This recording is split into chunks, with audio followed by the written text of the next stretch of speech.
This is the Horsepower Hour.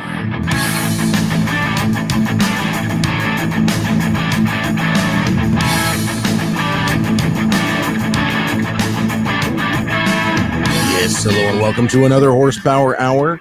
This is, as always, your host, Andy. Joining me, as always, is the always formidable and the always majestic Coy Forticus and Masterson Jr. Senior Esquire Duke of Earl Grey. How you doing, Coy? I'm doing good. I'm glad to be back in studio. We're finally back, man. It's been a month. Yeah, we've been out 5 weeks. Well, 4 weeks with one remote. Yes. One remote show. And, you know, it feels good to be back. Yeah, dude. I was really looking forward to this. I was actually kind of nervous. I was like, oh my gosh, we haven't gone live in weeks. That's the longest hiatus in 2-3 years. Yeah. Oh, for sure. Yeah. For sure. My month off was not as eventful as Coy's was. I had a wrist surgery, and then I got injections in my neck that were supposed to make everything better, but did not. They made a little bit of difference, but going through the process was kind of a hairy thing. So I got really messed up on propofol. I don't know why, but it seemed like it stayed in my system for like days. Propofol is the stuff that killed Michael Jackson. Oh, nice. Yeah, so it puts you under, but you don't go to sleep. So like it's like you black out, but you never get any REM sleep or anything. And supposedly celebrities like to use that to get into a more creative state because you start hallucinating without using any drugs. And, you know, I'm sure there's like some child sacrifice and, blood sucking and stuff like that. Yeah. Yes, exactly. Adrenochrome. That's what it's called. Adrenochrome. Yeah. All the good stuff. Turning the freaking frogs gay. But anyways, frogs. So uneventful on my end. Coy, you had a quite eventful adventure. Eventful adventure. Is that too much of a simile? That sounds like a good chapter in a book, you know? Yeah. The story of the eventful adventure. Ooh, yeah. You know? Eventful. Part 1.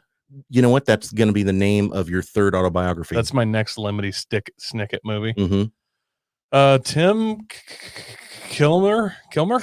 Yes, Tim Kilmer. Thank you for being here. You like how I went full Joe Biden on that? I did, yeah. I'm just here to see if Aaron's Frontier blew up or not. We'll get to that. There were shenanigans. That's going to be at the end of the episode, so you have to stay tuned. No, not really. We'll get into it. But I didn't blow up, but there were shenanigans. Yeah. Man, I had a great time. Ran all the trails in Moab. I kind of already went through this on our last show, but Moab is freaking awesome. Mm-hmm. And it's like driving on sandpaper. The grip that flat rock provides. Really? Insane. Oh, it's insane. It's insane. I mean, people always talk about how difficult it is to run that. And so I just assumed that it was like, I don't know, horrifying. I mean, it is in a way because you're driving up something so incredibly steep that it's unreal. But if you were to drive, you just couldn't drive up rocks like that around here. You just slide sideways and roll. Sure. Whereas there, it's doable. So now you're it's kind of a mental thing, just realizing I'm going to drive up or down this, and you know, this insane descent, and it's completely doable. Well, okay, so that makes me wonder, like, is it because of how many people drive over it, or is it just different the way the rocks have been worn down? Is it because it's so dry? It's the kind of rock it is. It's some kind of something sandstone, but I mean, it is abrasive enough, but doesn't really burn away. You know what I mean? Sure. And then aggressively abrasive is the name of your second scene. Yeah. And then at this point, also it's like a good racetrack. So much rubber's been laid down that there's all that rubber providing tons of grip as well. Sure, which is what I expected.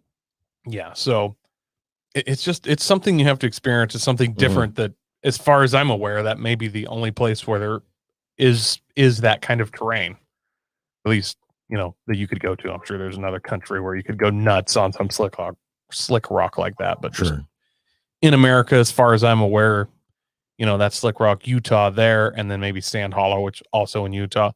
Super awesome. We then shot up to Colorado after that. Well, so hang on there. Going back to Moab, did you end up going down into any of the hot tubs?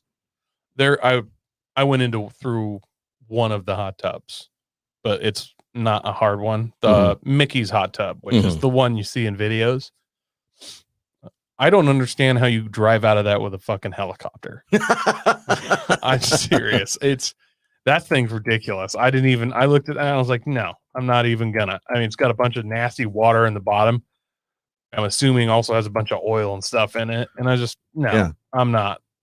I'm here to have a good time, not put my FJ on its roof. You know, where it drops in is not bad, and then it just goes straight up.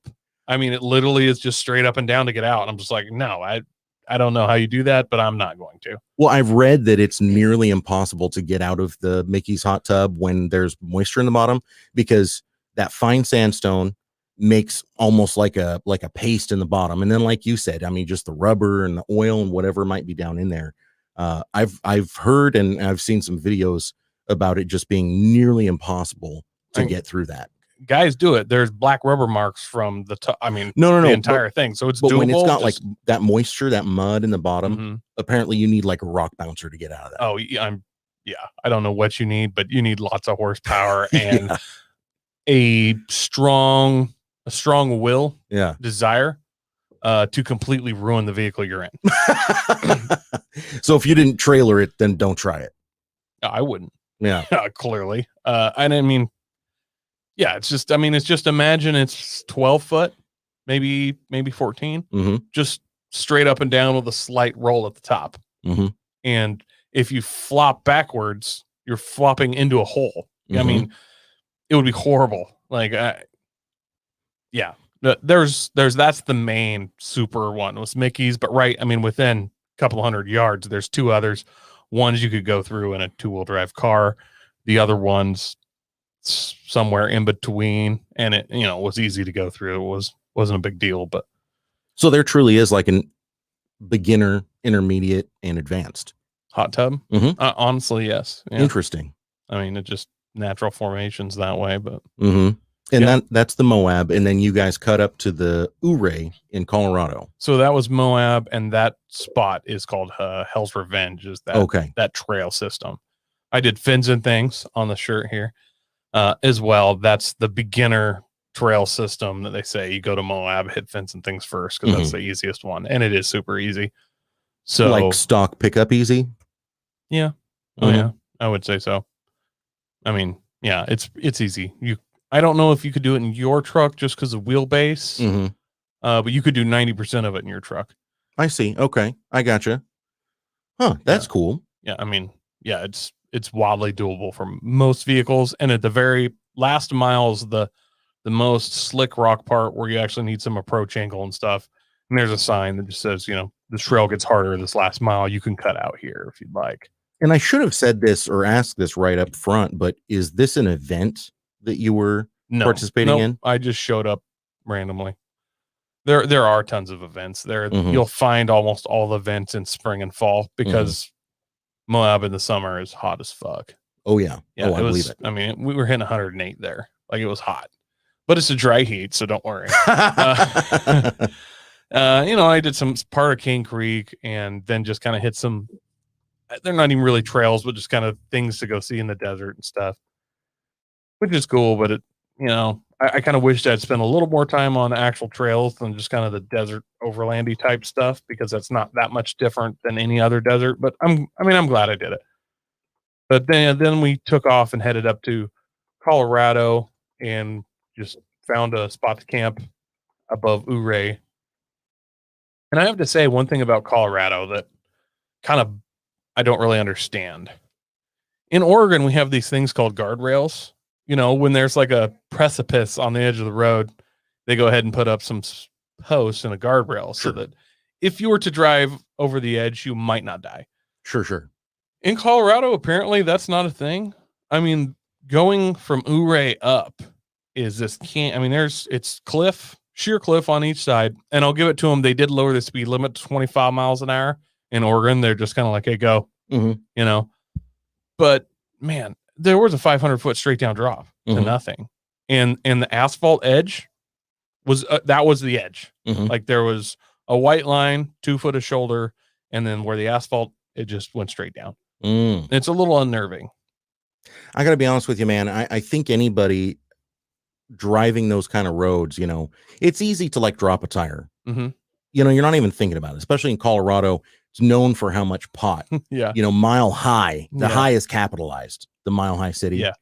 And I'll tell you, when you're just high as fuck and you're out cruising around, especially in a dangerous situation like that, you can't always tell what's near you. And sometimes if you're driving like your Subaru Outback and you've got your life partner in the passenger seat and 4 Labrador retrievers in the back, Labradoodles. Yeah. Labradoodles. Yeah.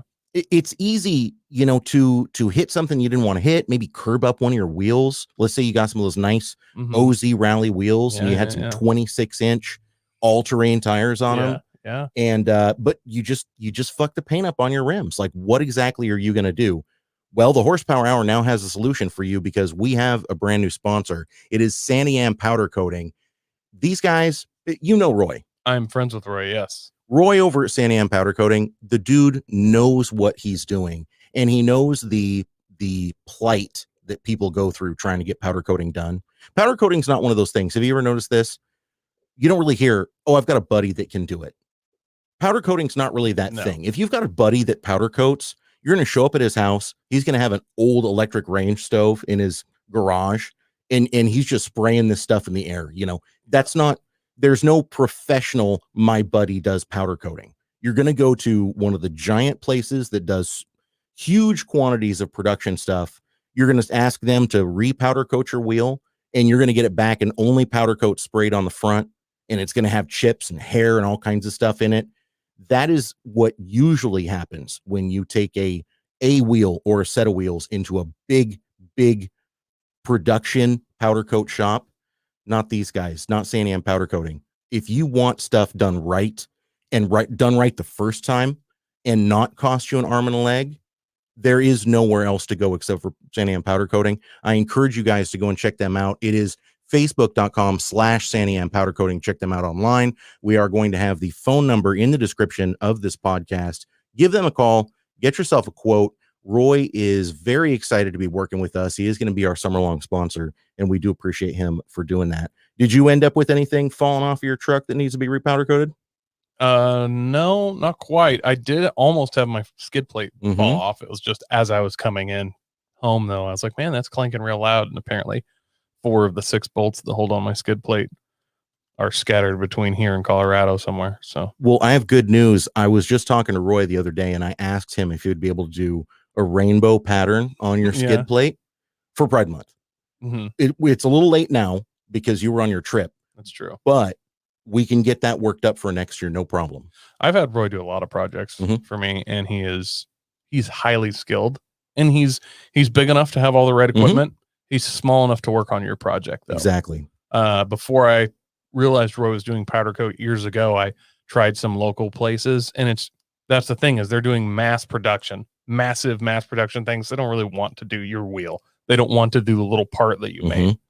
And they will for an insane price. Roy is the perfect size. He's big enough. He's got all the right stuff. He's small enough to work with you. That's right. And that's what I love about Roy. That, and he's just genuinely good dude. Oh, yeah. Yeah. I always love a place that's got 4 employees instead of 40 employees. That helps. Yeah. Because if it's just you, if you're the sole proprietor, you know, that, I don't know. I don't want to crap on the sole proprietorship. We're a sole proprietorship here with the podcast, you know, but a lot of times you kind of wonder, what kind of quality am I going to get?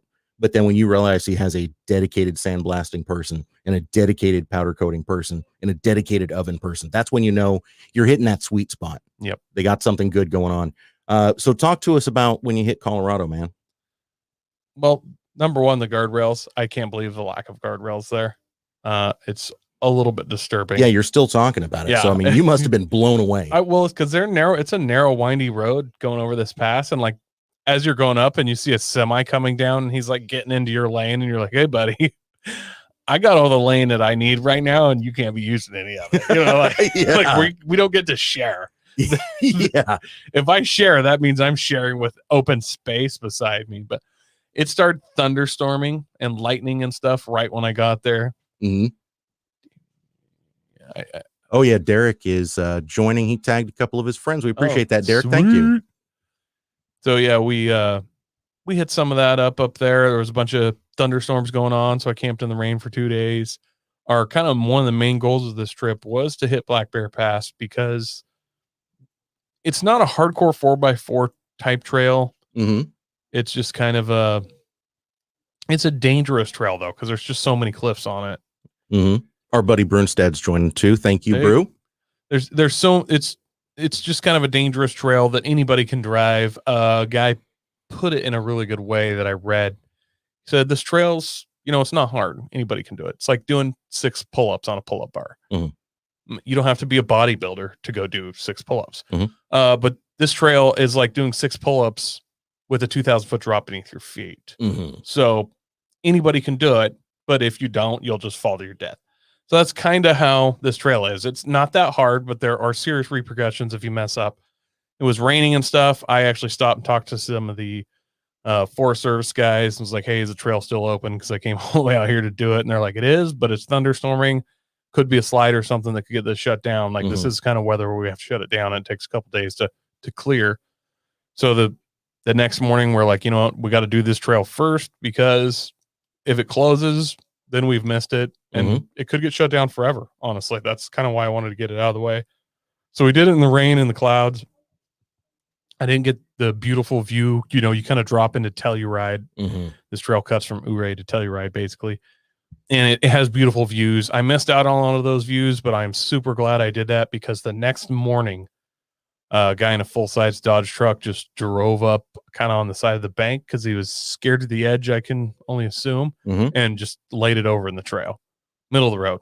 Wasn't injured or anything, luckily. But obviously closes the trail. Closed the trail for like 3 days. Yeah. So if I hadn't done it the day I did it, there's, I guess, a slight possibility I could have got up early and beat this guy onto the trail the next morning, but then it was closed the rest of the time I was there. So that's what we like to call serendipity, Coy. It worked out good, because I really wanted to get that done, because there's a good chance in a year or two, when if I ever do make it back up there, the sheriff's talked about permanently closing that trail several times. And and I honestly believe it will be at some point. So we had Imogene, and then we did Red Mountain Mining Trail, which Red Mountain Mining Trails, literally you can do it in Subaru or something. It's not a hardcore trail.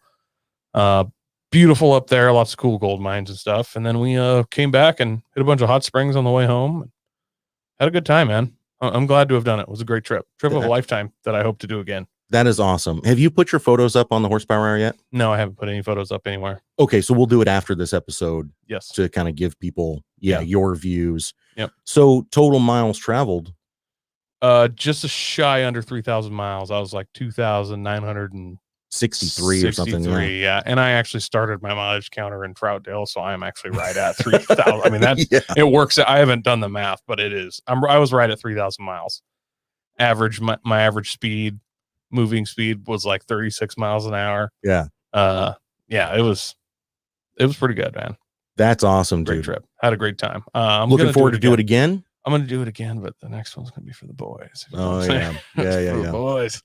It's hard dragging kids along to something like this. It can be. It can be. Yeah, for sure. I mean, mean, when they're younger, it's worth it bringing my kids, but man, a 4 or 5 day trip, 7-day trip to Moab with boys.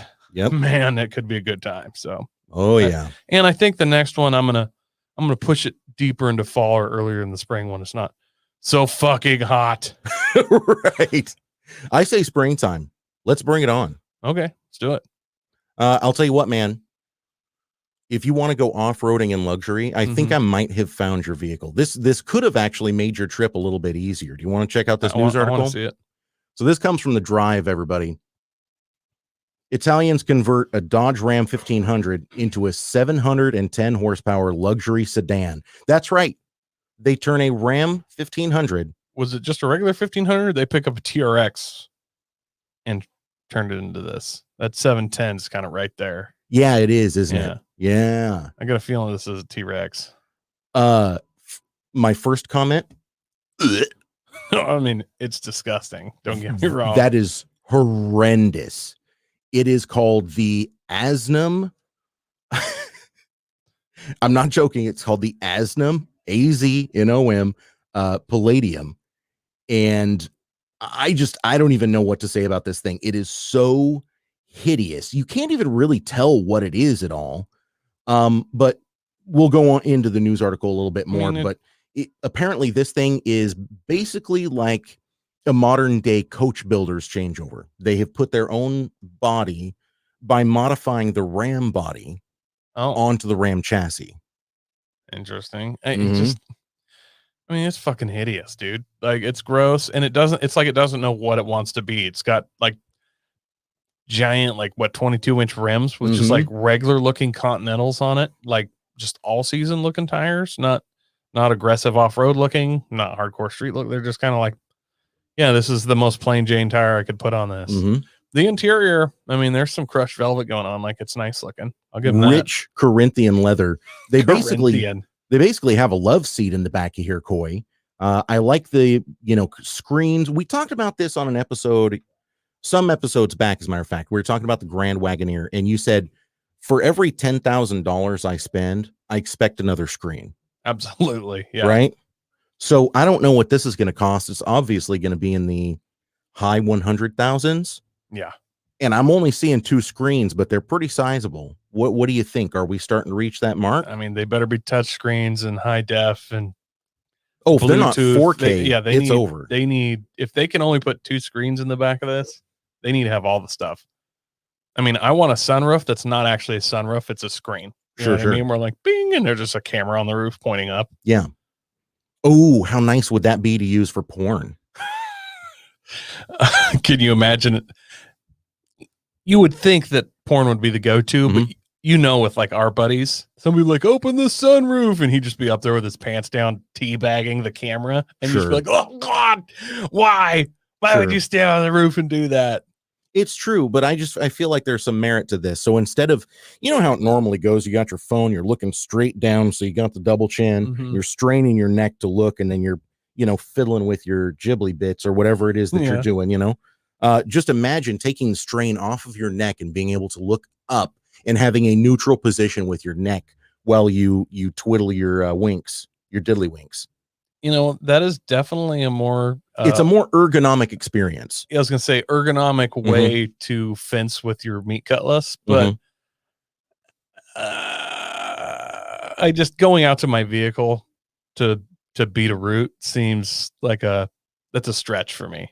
Well, but both again, literally and figuratively. But this is a luxury. I mean, this is supposed to be almost like a limo. And if you're not able to pick up a young lady or young man of the night, and have them, ride your skin toboggan to town, what is the worth of having something like this? Well, then that's what I'm saying, though. That's why I don't need the screen. Like, if I'm rich enough to buy this. Sorry. I'm moving on to the interior, though. The interior, I'm not 100% sure that there's enough room back here for a very high class companionship mate to play your skin flute comfortably. I think there's plenty of room, and you got to remember when you're on your way up to the Lover's Leap or something. Hang on a second. Coy, can you give a review to the Kia Carnival sometime? Now that's a car that you could easily fuck in the back of. I don't know anything about these, and I'm curious why that specifically. Please tell me, just so I know. Derek Evan Relaford. We need to get you some glasses, man. Yeah, man. I don't know. Yeah, I don't know, man. Maybe there's enough room in here. There's some kneeling room right here. You will notice that there are some hidden compartments. Apparently, this thing is absolutely chock full of hidden compartments where you can stash. Where is my god damn it? It's one of these compartments. I don't think the compartments are meant for guns. I think it's more meant for maybe some white powders. Okay. Maybe, a needle kit. If we're hidden compartments are meant for 2 things, and it's cocaine and guns. And honestly, you're storing one or the other. You should be storing both. Well, now, that's true. I do like that kind of gator skin look. You notice that it had the big scales on that side. See, that's not very common. I like that kind of look. That looks good. I'll give it that. The interior is actually not bad, except for the fact that they've retained the crappy plastic Dodge steering wheel. That's disappointing. Isn't that crazy to look at? They did all that, and they kept like the Dodge dashboard, basically. I just, ugh. It's an interesting looking rig. I'm not saying that it's good looking. I mean, this is just going to get bought by like Saudi princes, right? That's the only people buying this. Here we go. It is powered by a 5.7 liter bi-turbo engine tuned by Monza Garage. So 5.7 liter, that's a Hemi, right? Yes. So it's going to be a 5.7 Hemi. And apparently it is worked over, and there's even an optional e-torque hybrid system that you can add. And of course, it retains all of the normal Dodge stuff, like putting it into a fuel saver mode while you're cruising down the highway. I wonder if the headlights flicker and have all kinds of problems. Derek Evan. Yeah, Derek says I would drive this thing, but I would do it knowing people would hate me for driving it. I like ugly. You should see my exes. Yeah, it's true. It's true. Boom. Do you know this guy? I do. Yeah. Okay, perfect. I wanted to show you this real quick, Coy. We're going through the photos. All of you on the audio podcast right now, just go and hit the link. It's down below in the description of the podcast. You can take a look. I wanted to show you this though. Oh, that's why that's so hideous. Mm-hmm. So it has a pull-out trunk in the back. The back is terrible. It's horrifying. But you'll notice when you look at the photos, audio listeners, that there's a little cut right here. And it looks like it would have some kind of a trunk, but it actually slides out like a drawer. Yeah, it looks like a lift back, but technically it's actually looks like one of those decked bed slides like contractors use, where they drop the tailgate and the whole bed slides out. Right. Yeah, this thing's made for carrying guns. Like, that's the only reason to have it, so you can have the foam cut out with all your guns and a rocket launcher and stuff in there. And curiously, they mentioned in this article that it's not bulletproof. They do mention that. Yeah, this is definitely for Russians and Saudi. Like, this is Saudi princes and Russian gangsters. 1000%. So this thing is absolutely terrible. But hey, 710 horsepower. I mean, that's going to get you down the road. Not shabby. I mean, I drive one of these. I think it's hideous, but like, this is kind of a function over form, honestly.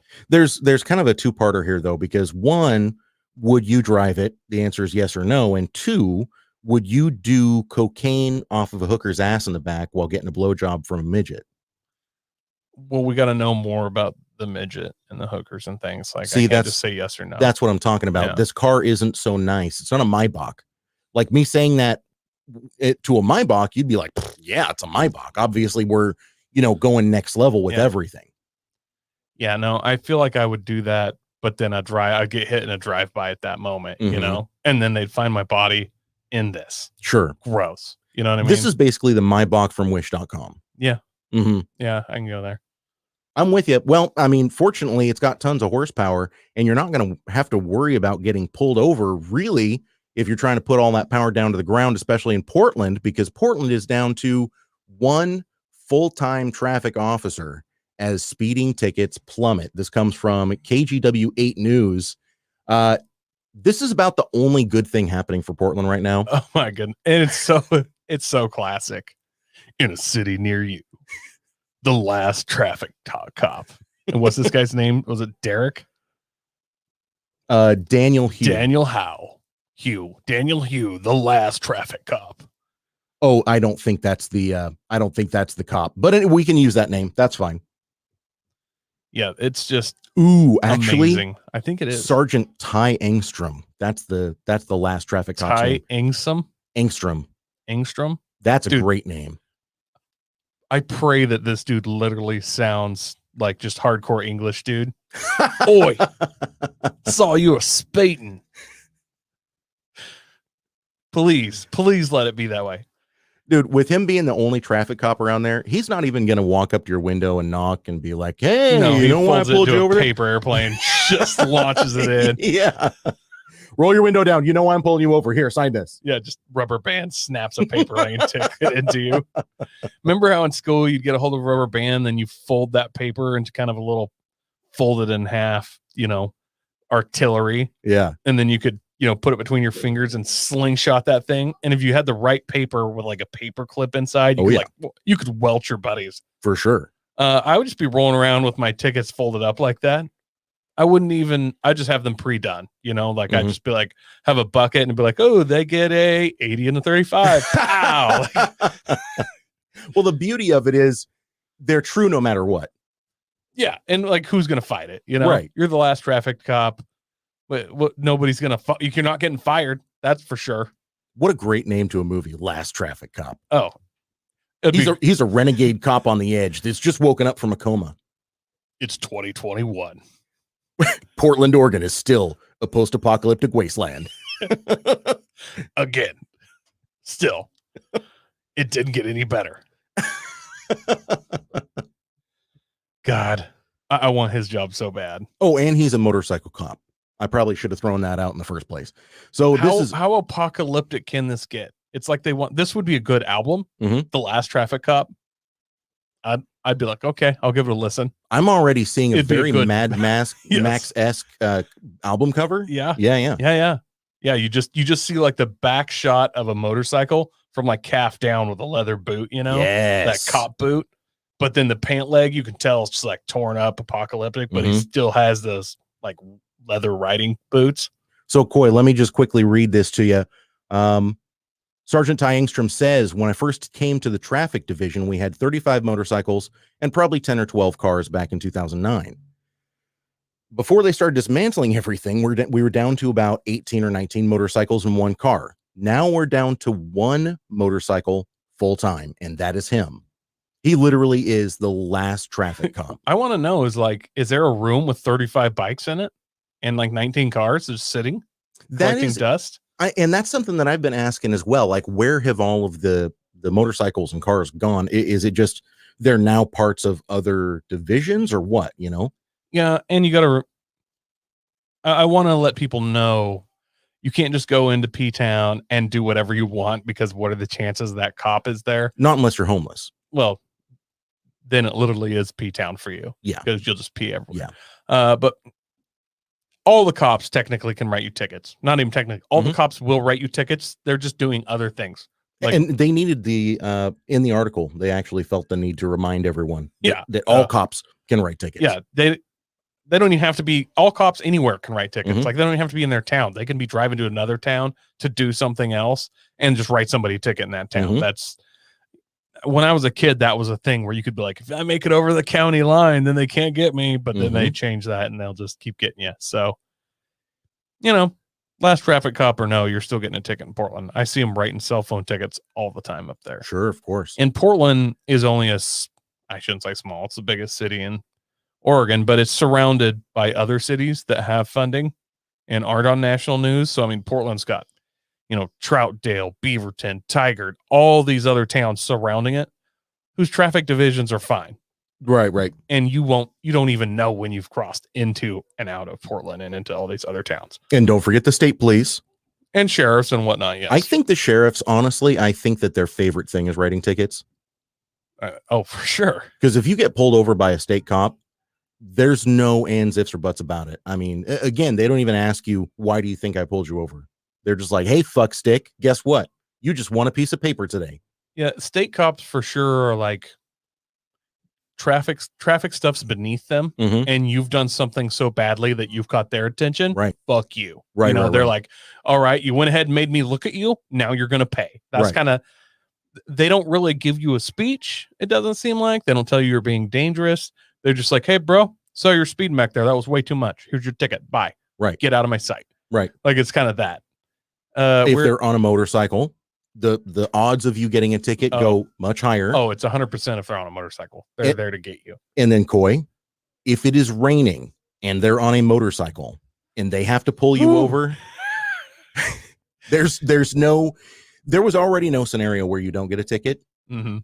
But you're now in a scenario where they might write you up for 3 or 4 things. Yeah, you may get ticketed. And you know how it always says minimum fine, they give you minimum. Yep.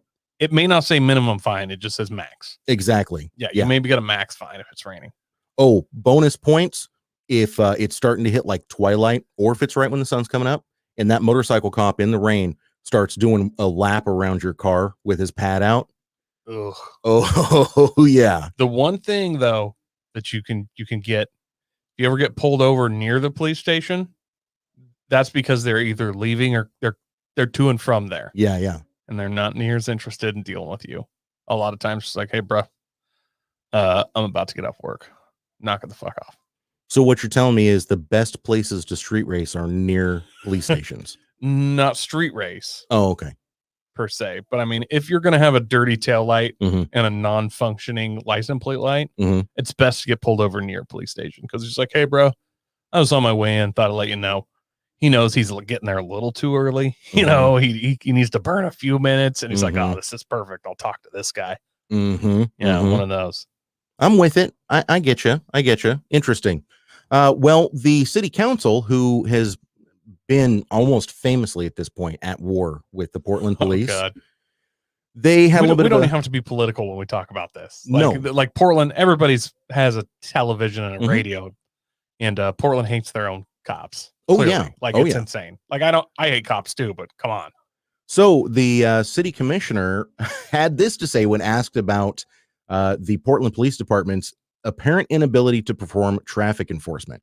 It is irresponsible for the Portland Police Bureau to continue spinning a narrative that there is no longer traffic enforcement occurring in our city and that their staffing shortage is a result of council decisions, when it is the result of their own failure to create a culture that attracts people to their long-standing vacancies. It's worth noting that every sworn officer is technically a traffic cop with the legal ability to enforce traffic laws.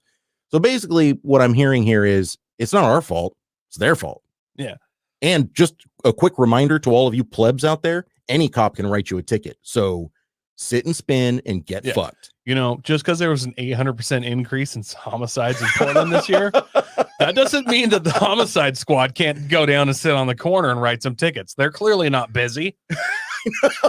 And when I say 800% increase, Yes. just so listener knows, that I wasn't being sarcastic. No. There was an 800% Yes. increase in homicide in Portland this year. And all crime in Portland is just way It's way rampant up. and horrible. Yeah, it's crazy. It's ridiculous. This might even be one of the most fun things you could ride through Portland, considering everything else that's going on there. You want to check out our Fab Suey? Yes, I do. And I'm sorry, I know we had a vacation, but I still don't have a Fab Suey song, so we're just going to roll into it and pretend like I do.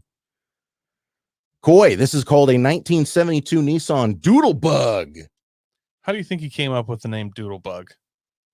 Like that's just what we called this monstrosity? I guarantee that's not what he was screaming as he fell off of the back of it. I guarantee it. Well, the thing is, I've been around enough like old school farmers that like would yell shit like that, like Doodlebug, that darn thing spun a shaft, Horse feathers. Yeah. Jackson rum barrels.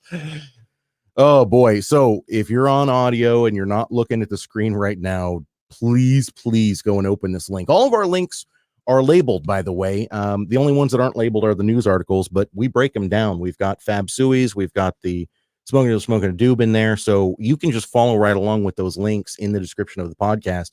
The description on this one is short. Doodlebug looks like it was made from a Datsun B210. So what that tells us is this dude didn't build it. He bought it. He found it. So possibly a body count already. Possible. Coy, would you give us a description of what we're looking at here? This is a square tube frame, like what, inch and a half, square tubing, rusty as fuck, yeah. Covered in jagged edges, yeah. Covered in sharp stuff. Front suspension / steering. I can't tell what's going on from this picture, but it just seems to be like a straight axle welded down there with a shaft going to it. Yeah, I'm not seeing any suspension. Nothing special. Nope. Rear is just a solid axle welded in, no suspension. The seat, on the other hand, is clearly like an implement seat with a giant spring underneath it. And a couple of guideposts here to allow it to go up and down straight. Some weird stuff going on. I can just see that rusty seat. You're going to slam down one of those guideposts coming right up your ass. You know what I'm saying? We just got a regular square radiator front, and then the entire engine is set where you would think it would be, right in front of you. And man, this is an OG Nissan engine. It's a non-cross flow head. I'm not even going to attempt to say what engine number this is. It looks like it's like an L16. And I'm not even going to confirm or deny. I don't know. I have no idea. I mean, this could be one of those old like Nissan like implement ag engines or something too. I don't know. Who knows what it came out of? It looks like it has maybe a 4-speed trans, but no drive shaft going to the rear. Off of the output on the trans is a chain. They put a gear on it, and it drops down, and the pumpkin And I want you is to directly underneath, and it's chain driven. I want you to notice something here, Coy. It doesn't look like they took the flange off of the end of the output shaft of the transmission. No. They're literally just using that flange to kind of keep this chain in line. Yeah. And then it's run down to a gear. By the way, small gear on the transmission, big gear on the axle. And I know that you would think to yourself, oh, good, that helps slow it down. But what that means is when you pop the clutch, it's going to flip over backwards onto you. Oh, for sure. Now, as far as Fab Sui's go, not the most dangerous we've had off the top of my head. No. Incredibly short wheelbase. I mean, there is not 3 feet between these tires. I would say less than 3 feet between the tires. If you're wondering, just close your eyes and think about what a vehicle would look like if you removed the drive shaft completely. And that was just the length of the car. That's what we're talking about here. It's the length of an engine and rear axle. So it doesn't look particularly fun either. I'm going to be honest. Oh, come on. Yeah. Come on, Coy. Well, you think, oh, I'll take that out in a field and I'll have a good time. There's no suspension. The tires are so I mean, at least a lot of these that we look at will have good tires. You're like, sweet, it's got some off-road tires on it or tractor tires. These are just literally the baldest tires I've ever. I thought they were racing slicks originally. And no, they're just absolutely completely worn. No, they're just, and a blowout will kill you. I mean, your arm is literally over the tire. A blowout could literally take off an arm. Yeah. This thing is scary in its own right, but nothing's calling. I'm not like, I need to go buy this. I don't really want this. I don't have that feeling to get on it and drive it. Well, so it did sell already. This is on Facebook Marketplace, by the way. Yeah. So it sold for $300. If it runs, I mean, it's kind of a good deal. It doesn't run. The Gravel Hog was our big, our white buffalo, you know? I think that last we saw was 400 or was it 300?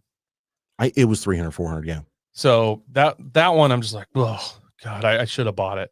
This one, I'm just like, yeah, good. Somebody got it for $300. Yeah. Fair enough. Fair enough. It's not a white buffalo for me. I mean, how many? Okay. So it's Fab Sui. So we got to know. Yeah. How long do you think it's going to take you to kill yourself? And then how many people are you taking with you? So we talked about this actually yesterday over a day drinking session. And I'm just going to repeat what I said to you then. I don't know that it's going to take a long time or short time, but I feel like I'm going to be taking this down to run in the local parade, maybe pulling a float. And I'm going to indirectly kill others because when my pant leg catches in that chain going between the back of the transmission and the rear diff there and slowly eats me in front of a crowd, and I'm screaming, please, someone help me, stop it.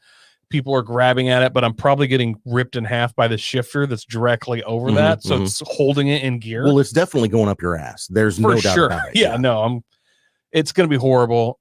People are trying to stop it. It's got too much torque to stop the thing. Yeah. And now that it's geared down. Yeah. I'm going to scream violently to my death as just chunks are going everywhere on the crowd's faces, like, cause I'm for sure in a parade in my mind. Yeah. And maybe I'm not in a parade. Maybe I'm staging before the parade. There's still kids watching, and no one dies direct because of that direct action. But years later, from the cocaine addiction and lack of therapy, suicide, overdoses, I'm going to guess I take out at least 4 with me, but 30 years later. Sure, over time, I take 4 to 6 with me. Yeah. Eventually. Okay. So not the highest body count ever, but in a way, one of the worst, because it's a 20 to 30 year body count. Sure.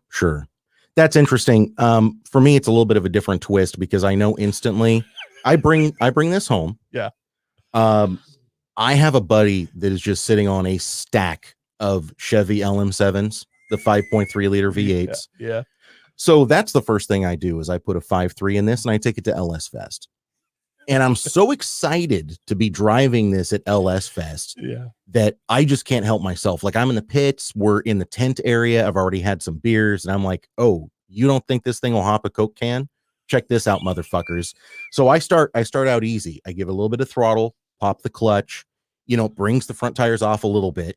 And then Cletus McFarland is standing there with his cameras, and so is Kyle Loftus from 1320. And he's like, do more, pop a wheelie. Do it for Dale. And now I'm fucking feeling it, right? I am feeling good. I had my tetanus shot 2 days ago because for obvious reasons. Preemptively, yeah. Just to be safe. This is the only vehicle that's going to have both a nitrous shot and a tetanus shot. Okay. So I'm going to be really feeling it, right?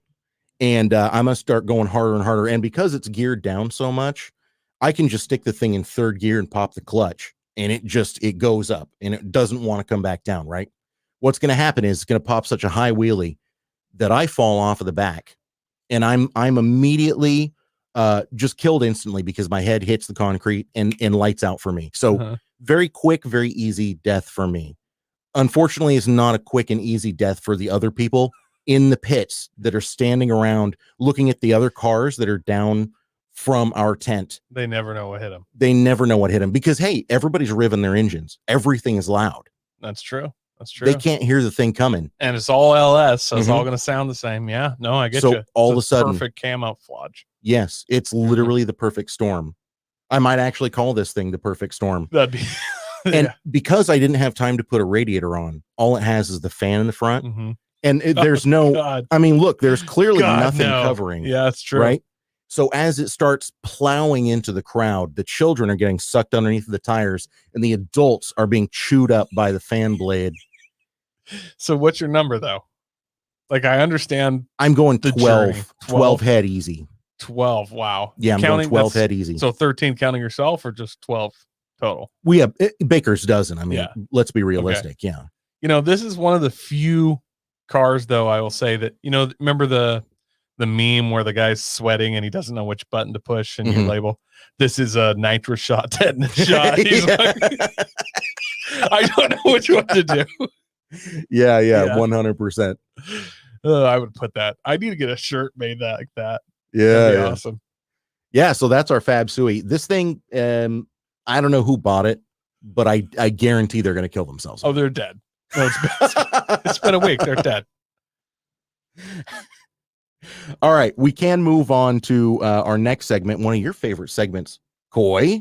Yes. You ready to hit this thing? Ready.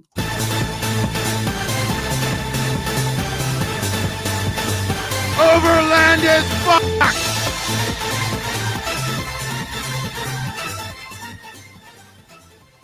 This week's Olaf is a 1960 Cycle Tracks unique. This may be the next gravel hog, Andy. I need it. Coy has got a fear boner for this like you would not believe. And this isn't far from Fab Sui.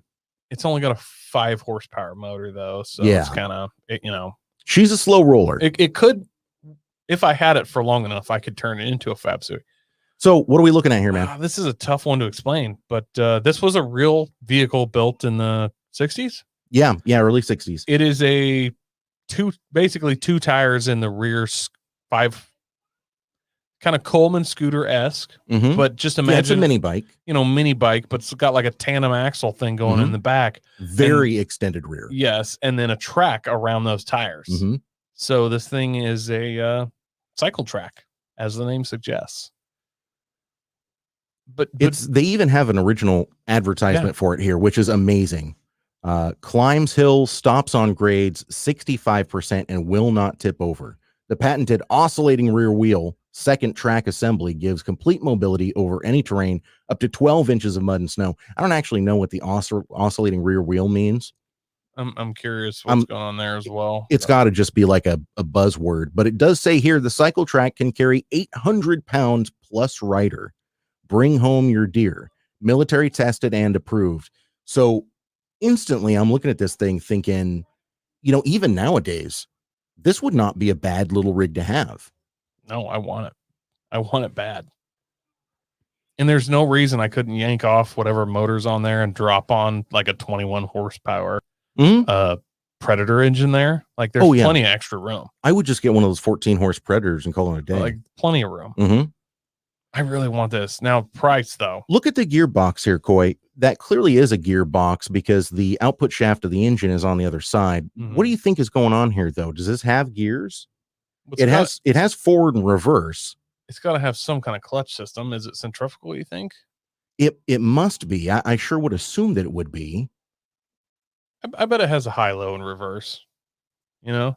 Maybe. I mean, just the fact that it has reverse at all is pretty slick.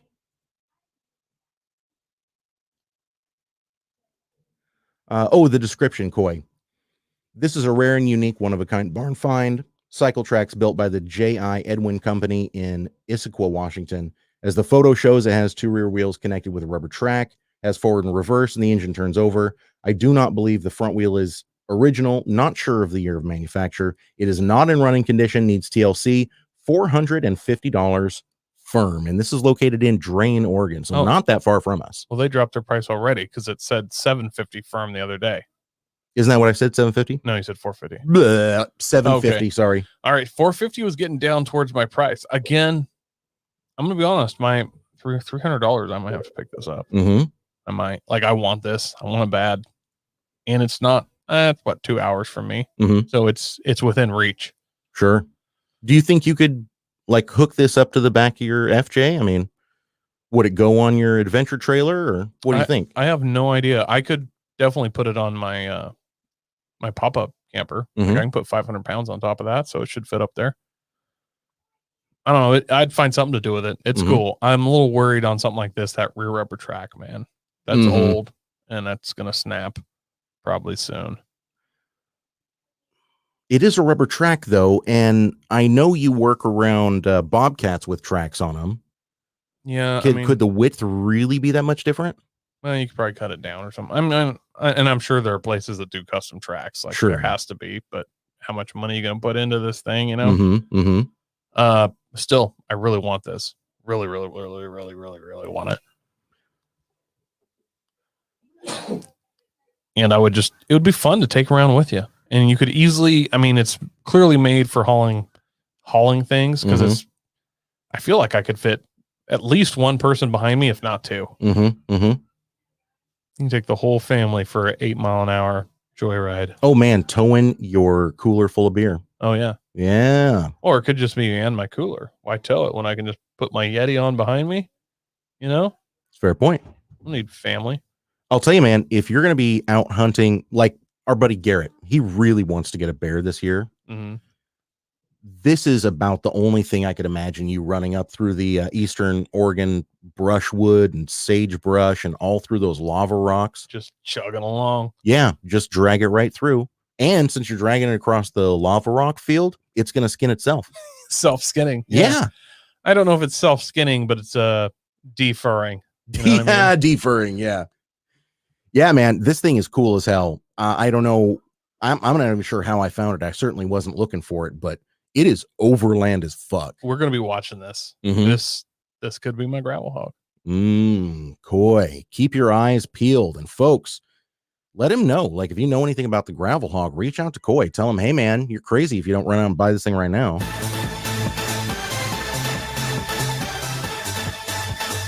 Overlanded!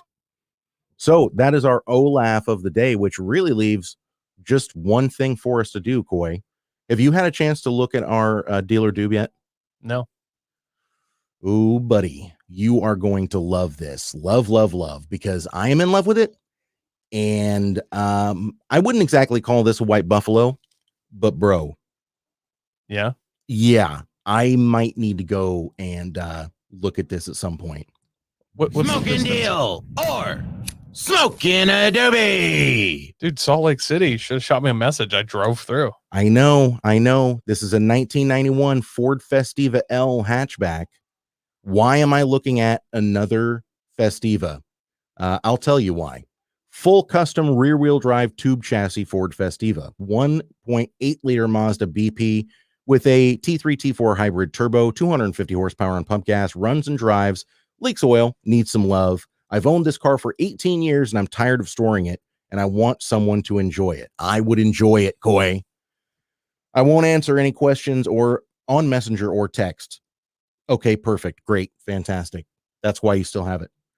Come and look at it, and I'll go over things with you in person. Not too many things to list. Excuse me, too many things to list. Became vintage this year, so no emissions. Good to know. That's interesting. This first photo, I mean, it just looks like a Festiva, right? It looks like a Festiva that's got some different wheels on it. It's got a black hood, but it, for all intents and purposes, looks like a Ford Festiva. It's got the same wheelbase. I mean, there's really nothing, in my opinion, that should give it away that this is a completely unique custom built chassis until you look under the rear end. Now, it's got some kind of a teeny tiny little axle. It does have coil springs. It's not leaf springs, but it is a solid axle in the rear with drum brakes. I don't know what kind of rear end that is. You'll notice here, Coy, it's got a panhard bar. This got to be out of like a old RX-7 or something, right? Probably like an early Toyota. Oh, could be that too. Mm-hmm. Man, that seems even still. That could be. It's teeny tiny. I have to assume. What's the bolt pattern? Go back out to our bolt. I mean, I guess you could always have an adapter, but it's a 5-lug.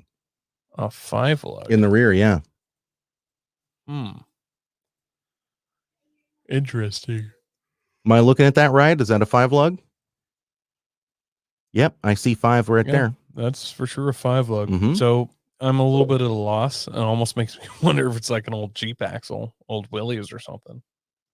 With a car this lightweight, and it's a 4-lug in the front. Yeah. So with a car this lightweight, I mean, would I prefer that it was an independent rear suspension from Miata? Yeah. But is it really going to blow up on me at 250 horsepower? I don't think so. And I mean, hey, 8.6s were solid axle. You know, people love those. So no reason this can't work. So we're Starians. Yeah. No reason this can't work. And honestly, maybe it isn't like an 8.6. Well, those are 6-lug, aren't they? 8.6s, those are 4-lug. They're 4-lug? Okay. Yeah. So no idea what axle. He's got a cage. It looks like an auto power or something. He has the most uncomfortable auto power racing seat I've ever seen in my life there. And aren't these Kirkies? Oh, they could be. They're those sheet metal, super thin. Yeah. They're for circle track guys that are in them for 8 minutes, not for driving around on the street. But, right. You know, whatever. That could that'd be a long drive back from Salt Lake, but get you some pillows and padding and strap in. Go for it. So the question always is, what's he asking? He is asking $3,000, and here's a photo from the top of the engine. That's a pretty sizable turbo right there. And notice the radiator is a Civic half rad, but it is stuffed way over to the side, Coy. Yeah, I'm seeing that. Now, I still see the flap door volumetric airflow meter that Mazda's had back then.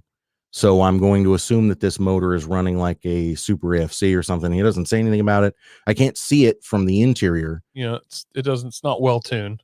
No, it's got to be some kind of a fuel augmentation and nothing else. But at 250 horsepower, that's fine. That's acceptable. I wouldn't be scared. I had an Apex E Super FC Neo. We're running my 300 horsepower Turbo Festiva. Yeah. So it's not uncommon. He's blacked out his front intercooler, which I like. That's very cool. He's blacked out the tubes as well. It really blends into the bumper well. Yeah. So at $3,000, look, $3,000, that would get you close to a Turbo Festiva, like a front wheel drive turbo swapped Festiva. Buying or building? Buying. Gotcha. But it's going to be, I mean, there's not a ton of those. Right. You could buy one when it's available. So I'm just going to go off the old build it yourself. This is what we always do. What would it take me to recreate this? We got a turbo BP engine. I feel like I could pick up some turbo kit, BP engine, a little Chinese kit, probably an Apex E Super AFC or something. Would you want a Miata donor? Yeah, you're gonna want. I think so. I mean, if you're going rural drive, you're gonna find a Miata. I'm sure this is a Miata transmission and engine in here. Yeah.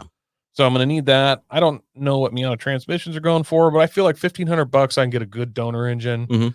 Another $500 for my turbo kit. It's just gonna be a Chinese CX Racing or whatever.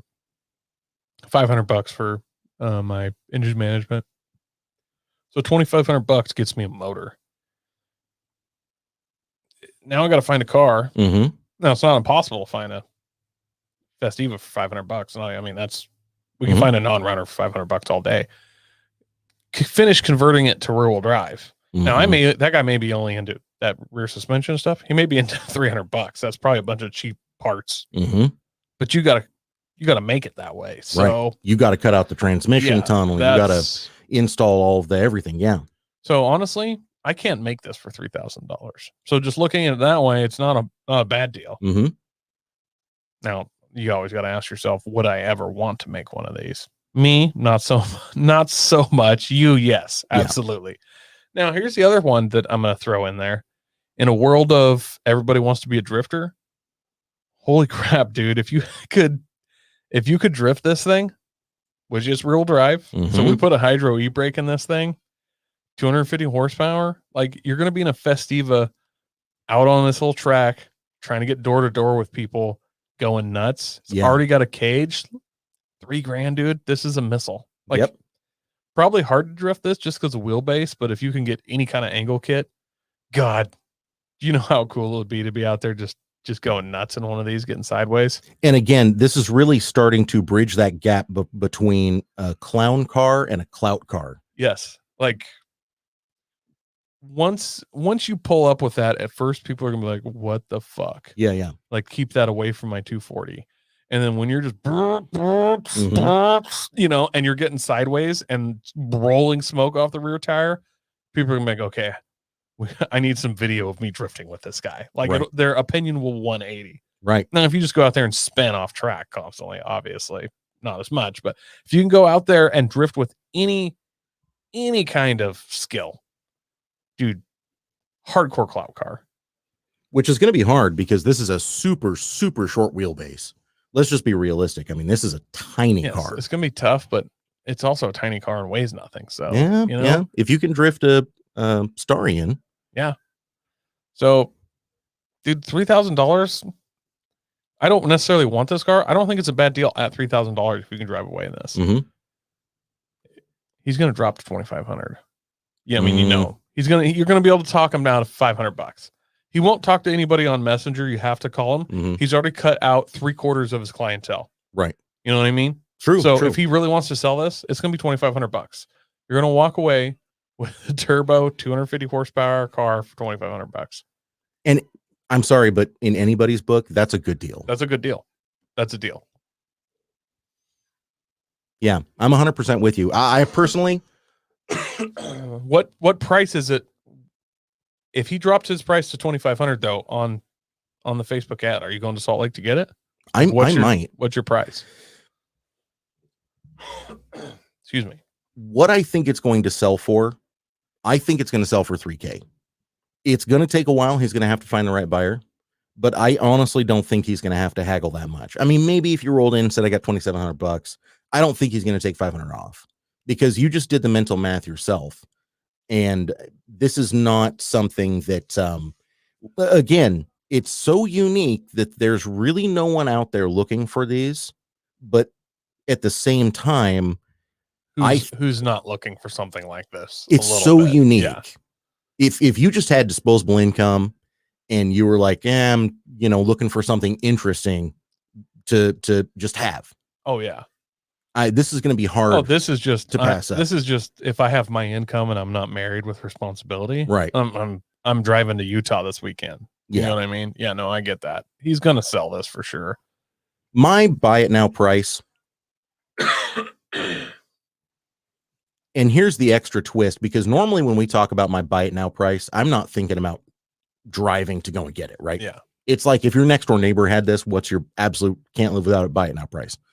My absolute buy it right now price, if this thing was 20 miles from me, would probably be $2,700. I mean, I want this thing real bad.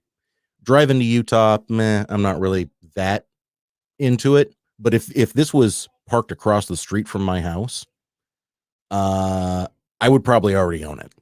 I mean, honestly, driving to Utah it's not that far. I know it's not that far, but I mean, you can drive there in one day and then turn around and come back. This could be done on a weekend. I'm just throwing it out there. I know, but this is sort of an out of sight, out of mind thing. Yeah, no, I get that. I'm also not adding another $200 onto the budget for me to drive down there and bring it back. Fuel. Yeah. Probably more than that, fuel, honestly. And for me, see, this isn't my scene. Like, I mean, everything like this is kind of a little fab sui. It's kind of crazy. Turbo 250. So a part of it's my scene, I guess. Like, I'm into 250 horsepower wheel drive cars. You know, the fabbed up Festiva unique, but I'm not really looking for one. There's no sanctioned racing body that you can race this in where you're actually going to be competitive unless it's like a demolition derby or drifting or something. So, and I can guarantee you the way it's sitting, it's not going to handle well. I'm sure it wouldn't. It's nothing against the dude that built it. It's just the dynamics of it. I very much doubt that this is going to handle. This thing is a top. Yeah, it's just going to spin. But I mean, there's no class in autocross for something like this where I could go compete. So that kind of puts me out of really wanting it. But still, if this was $2,000 and my neighbor had it, then I think I have to have it. I'm not sure if I'm going to try and just have fun in it or I'm going to have the coolest gambler ever. You think you'd gamble this for $2,000? I think I'd have to. So $2,000, you're not talking $1,800. You're thinking like at $2,000. I think $2,000 I have to own it. Interesting. And this is not me drive to Utah. This is my, it's down the street at $2,000. I think I have to buy it. Or if I don't buy it, I have 4 or 5 buddies where I'm like, okay, you have to buy it. Right. Like you need this. So yeah, I think $2,000 is my number. Honestly, $3,000. I am going with deal on this. This is a deal. Yeah, it's definitely a deal. I'm going deal, even though it's got the solid axle, which is kind of odd. It's $3,000. You know what I mean? It's $3,000. It's rear-wheel drive. It's a deal. Like nobody wouldn't have fun in this. Yeah. Unless they get paralyzed from the ice down, but which is likely. Yeah. Well, it will be once we add more power. That's for sure. Yeah, you guys, that's our Smoking Dealer Smoking a Doob. I mean, if you disagree or you agree, let us know. But I guarantee you this thing, you're not going to be able to have more fun for $3,000 with this kind of setup. I mean, let's think about how good a 250 horsepower Miata is. I mean, and we're not even talking about, this would be a fun quarter-mile car. If you have a track that's, 30 miles away and they do Friday night drags, every Friday night, bro, you'd be a celebrity.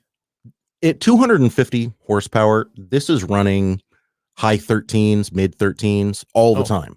Yeah, dude. And I mean, everyone will want a piece of it. Like every import that's even within a second of that you will not have a single race that you'd pull up and don't know you're racing. Yeah. People will find you. You'll get done racing. You'll pull back around the line and be like, yo, me next. Yeah, for sure. All night long, every Friday night. And if you did it like a drag car, you really wouldn't have to worry about your cooling system all that much, as long as you were able to drive to and from without it overheating and get down to the end of the quarter mile without it overheating. And then you don't, that suspension's actually advantageous for that. So this would be now the more I think about it, man, maybe I wouldn't gamble it. Maybe this would be my quarter miler. Yeah. Be a fun one. It would just be fun to take to the late night drags. And what do you think? How much more power would it take to get a tire off the ground with this? It ain't going to be that much. Are we going to pull one front tire at 350? I bet you would with some sticky tires. Yeah, I'm running Hoosiers. I got stickies. Yeah, if you're running slicks, I bet 300 horsepower would get the front tires off the ground. I just need to get one. This thing's going to flex. I just get one, pull one good, like a Volkswagen Bug. Sure. Yeah. These aren't made to be rear-wheel drive, so this body's going to torque. Oh yeah, for sure. So, but almost better than a wheelie. It's just one tire, just like, Yeah, taking flight. Yeah. I love those videos where that one tire comes off the ground and isn't spinning. Like it's already started out. And then when it touches back down, it smokes just a little bit. It's like an airplane landing. Yeah. All right. That's our Smoking Deal Smoking a Doob. Smoking Deal or Smoking a Doobie. Had to get that out of the way before we went talking about this car anymore. The more I talk about it, the more my price is starting to bump up. Now, 2,200, I guess. I would need to get a Mega Squirt for this. So that's going to be something for me. Like, you got to ditch that VAF. If you go to a standalone Mega Squirt with that size turbo, I guarantee you'll pick up 15, 20 horsepower just by getting rid of that flap door volumetric. Here's what I'm saying, and then we can tune. Yeah. That appeared to be a decent sized turbo, so 350 I feel like's not out of question. Not out of question. I would settle for 300 because 300 on a stock BP, that'll just be good high horsepower, but you're not really going to blow anything up unless you're a complete asshole with it. But yeah, I'm not driving this to work. You know what I mean? Mhm. This is just Friday night, so I'm going to push it. And then if I had a 300, not even 350, 325, 330, 50 shot of nitrous. You know what I'm saying? Take that to drag strip. It's got a cage, so you can get into the 11s. Sure. I mean, that could be crazy fun. I might throw a parachute on it just for clout. So what's your price now? 2,200. Yeah. Okay. All right. It's bumped a little, but not a lot. I mean, I'm not a drag racer, but the clout factor is starting to kick in a little. Yeah. Sure. Yeah. Yeah. I'll ask you again here in a couple of days. What your give me price a couple is? days. Yeah. Probably 23, 24. Ooh, I've got another question for you. If this is on Bring a Trailer, what would it be at? Oh God. 17,000. Bring a Trailers. I want to just try buying cars and putting them on Bring a Trailer and see what I know, I want to too. Like, aren't car lots gonna start just throwing like Buick Regals and stuff on Bring a Trailer? Dude, I would. And then I would send like $50 in a box of ramen to a Jalopnik editor or writer to be like, dude, do a feature on this car and just be like, holy fuck, it's a Regal GS. Yeah. 3.3 liter Fury. I mean, it can't be anything, can't just be old pieces of crap. But if you anything low mileage, be like, hey, bro, this is a Buick Regal, 58,000 original miles. What do you think this is worth? It's on Bring a Trailer. And it's like, yeah, it goes for 17K, I guess. Yeah. Like, I don't know. Yeah. It's just insane, the prices on Bring a Trailer. Maybe I should start like a side business. I'm game. Where I'm getting like low mileage K cars and just throwing them on there. I'm game. Let's do it. Yeah. Call yourself the K car king. Triple K. Triple K. Maybe not. Maybe not. We'll work on it. Coy, good episode, man. Thank you for being here. Appreciate that. Glad to be back, everybody. This is awesome. I miss doing the pod. I miss talking to all you out there. So throw us a like, throw us a comment if you don't mind. Share this with a friend. It is what keeps us going. One more time, I want to thank Santiam Powder Coating for being a sponsor of this show. Don't forget those iTunes reviews. Coy wants those to come in, and I wouldn't mind it either. So for F. Coy St. Masterson, this is Andy Will. See you next time.